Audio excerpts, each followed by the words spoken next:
Olá, esse é o meu quadro, um lugar simples para você anotar lembretes e não esquecer de nada. Vou te mostrar como funciona em menos de 2 minutos. Para você acessar é bem simples. Você pode digitar meuquadro.online direto na barra do navegador, ou entrar no link que deixei fixado aqui na descrição do vídeo. É só clicar. Ao entrar, você pode fazer login com sua conta do Google, do GitHub ou criar uma conta com e-mail. Eu já tenho minha conta, então vou só logar.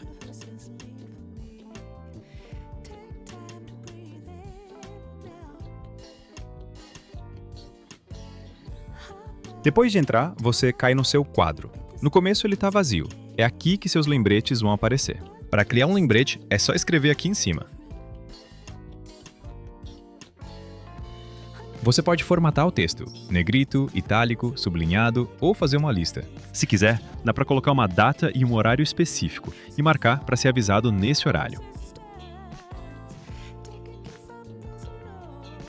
Ah, e não esquece de ativar as notificações.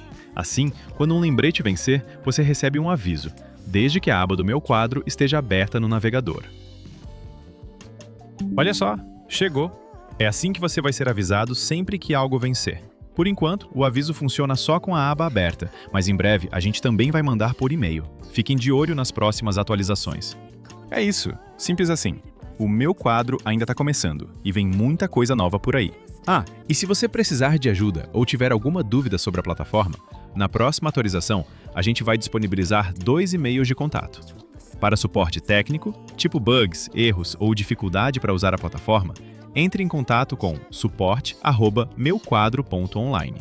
E se for outro tipo de assunto, parcerias, sugestões ou qualquer outra coisa, o e-mail é contato@meuquadro.online. Se curtiu, deixa o like, se inscreve no canal e qualquer dúvida escreve aqui nos comentários.